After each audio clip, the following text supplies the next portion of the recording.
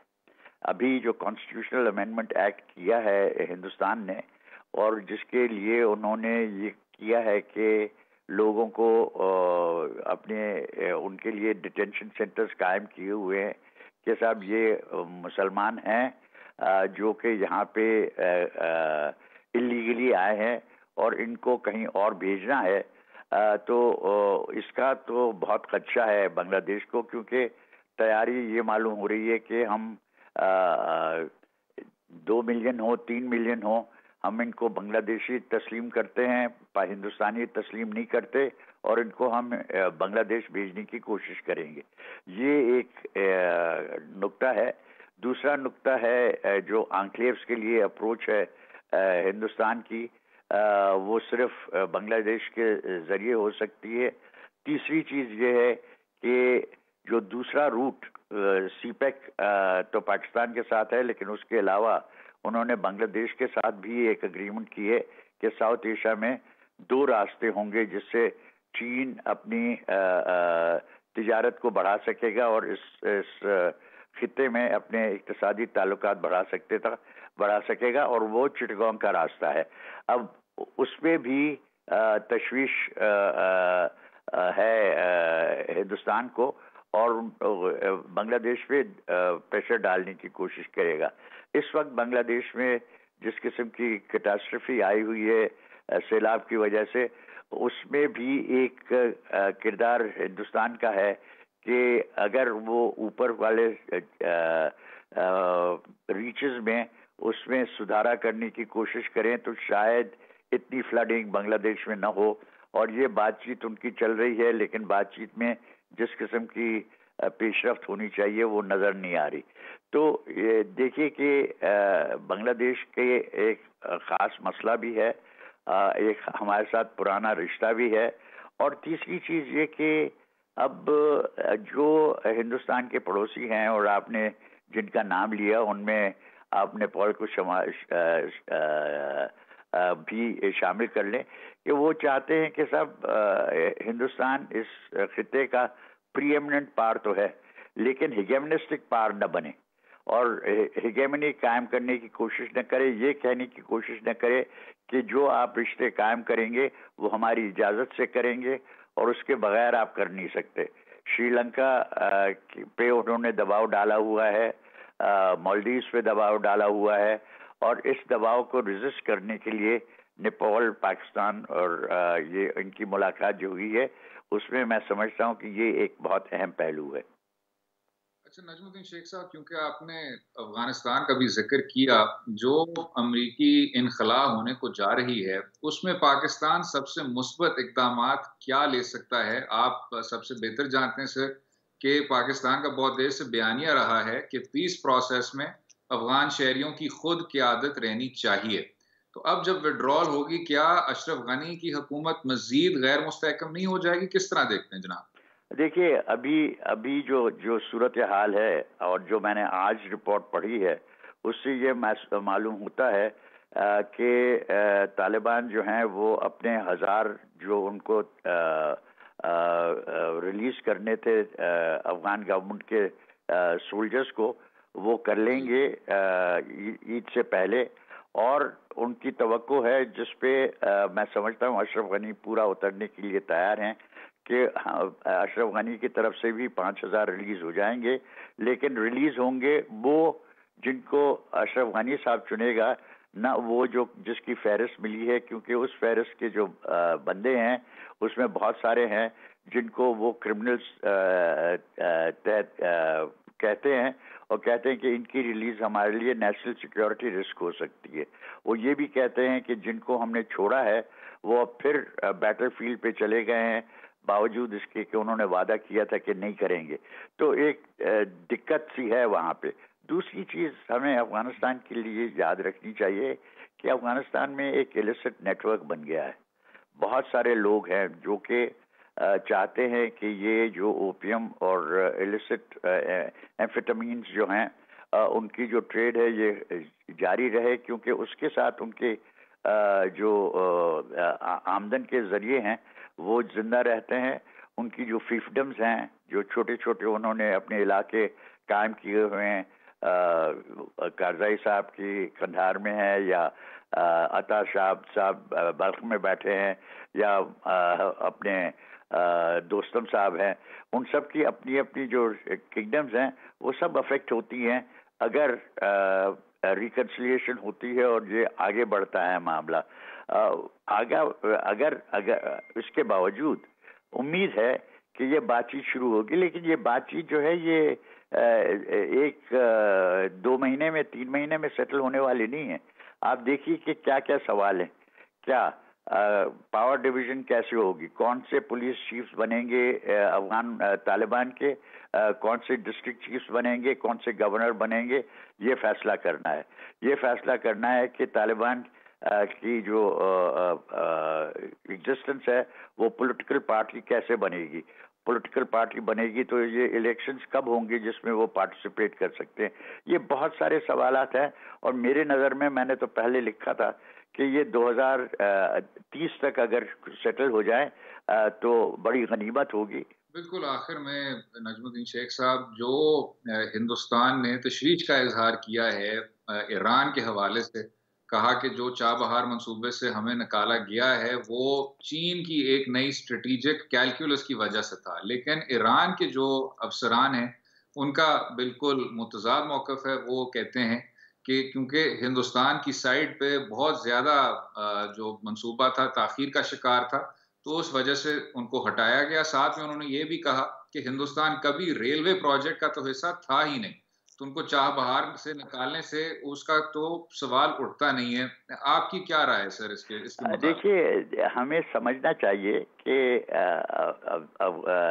Chabahar میں جو ہندوستان نے کیا تھا وہ اس لیے تھوڑی کیا تھا کہ زرنج کے ساتھ کنیکشن ہوگی، کہ افغانستان کے لیے راستہ یہاں سے بنے گا. اس میں اقتصادی تو کوئی جسٹیفیکیشن بنتی نہیں تھی، ان کو پتا تھا کہ نہیں بنتی ہے. وہ جا رہے تھے وہاں پہ کیونکہ ان کو پیٹرو کیمیکلز چاہیے تھے.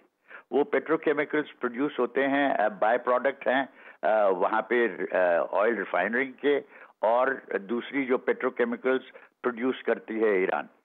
اس کو لینے کے لیے وہ 2016 میں تو موقع اچھے تھے، اور لیکن اس وقت جب سینکشنز لگی ہوئی ہیں تو یہ پیٹرو کیمیکلز جو ہیں یہ تو ہندوستان خرید نہیں سکتا.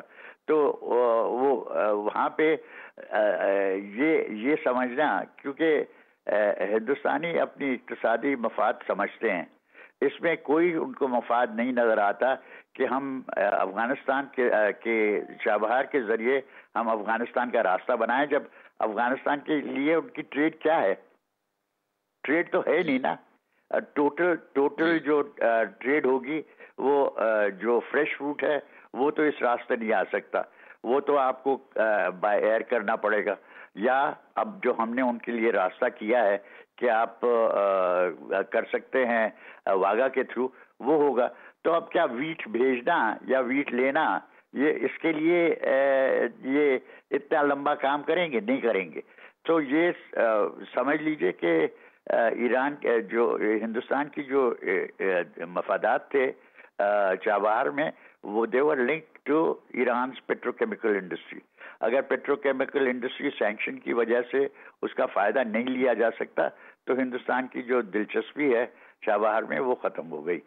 سابق سیکرٹری خارجہ نجم الدین شیخ صاحب، بہت شکریہ شو میں شامل اپنا قیمتی وقت ہمیں دینے کا.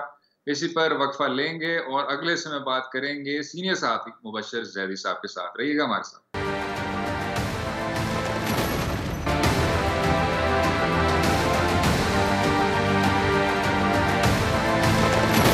ویلکم بیک ٹو دو رائے. ہمیں جوائن کر رہے ہیں اسی موضوع پہ کسی تعارف کے محتاج نہیں Mubashir Zaidi sahab, one of our favourite guests on the show. سینئر صحافی ہیں، ذرا ہٹکے کے میزبان بھی ہیں.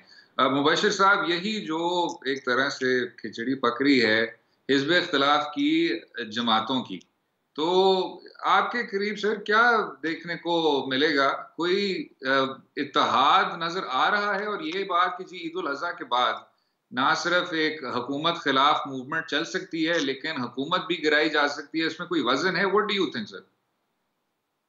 دیکھیے سر، مجھے تو لگتا ہے کہ سب اپنی اسی تنخواہ پہ کام کریں گے جس پہ وہ کام کر رہے ہیں. اپوزیشن ظاہر ہے ایک قدم آگے بڑھتی ہے تو دو قدم پیچھے ہٹتی ہے. ہم نے یہی چیز فیٹف کے بلوں کے اوپر دیکھی. انہوں نے کہا کہ ہم بالکل جو ہے اس کو اپروو نہیں کریں گے اور ہمیں اعتماد میں نہیں لیا گیا. اور لیکن رات کو 12 بجے پرسوں رات پتہ نہیں کیا ہوا کہ اچانک جو جوائنٹ سیشن کا اعلامیہ تھا وہ بھی واپس ہوا، جس کے بارے میں کہا جا رہا تھا کہ ایشو ہوگا تاکہ اپوزیشن کو جو ہے موقع نہ دیا جائے کہ وہ میجورٹی میں اس کو ریجیکٹ کر سکے. مگر جب بھی کوئی کرنچ مومنٹ آتا ہے، چاہے وہ آرمی چیف کے ایکسٹینشن کا معاملہ ہو، چاہے وہ کوئی لیجسلیشن ہو، اپوزیشن کے جو رویہ ہے وہ اینڈ میں آ کر کے وہی ہو جاتا ہے جو پہلے ہم نے دیکھا. یعنی کہ باتیں وہ بڑی بڑی کرتے ہیں مگر انفرادی سطح پر یا تو ان کو کہیں سے اپروچ کیا جاتا ہے اور وہ دوبارہ سے ٹریک پہ آ جاتے ہیں، یا یہ ہے کہ وہ ابھی خود بھی سمجھ رہے ہیں کہ اس حد تک نہیں جانا جہاں جا کے حکومت گرائی جا سکے. کیونکہ جو اس وقت حالات ہیں، کوئی بھی جماعت میرے خیال میں جو اپوزیشن کی بھی ہے وہ بھی اس بات کو سمجھتی ہے کہ اگر ان کو موقع دے دیا گیا حکومت کرنے کا تو شاید وہ بھی صورتحال کو نہ سنبھال سکیں.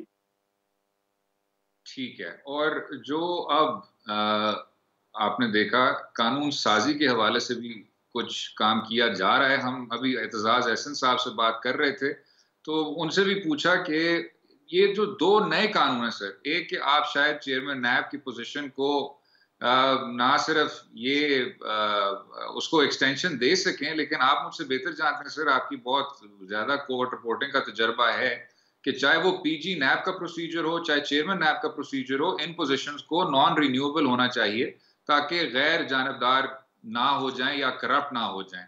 لیکن اب بات کی جا رہی ہے کہ چیئرمین نیب کو بھی ایکسٹینشن دے دیا جائے. ساتھ میں ایک اور قانون ہے سر کہ آپ ڈیٹینشن پیریڈ کو وسیع سے وسیع کرتے جا رہے ہیں اور کہہ رہے ہیں کہ 180 دن تک آپ ایک آدمی کو اٹھا سکتے ہیں، اس کو بند رکھ سکتے ہیں. اور حکومت وقت نے اس کو فیٹف کے ساتھ جوڑا.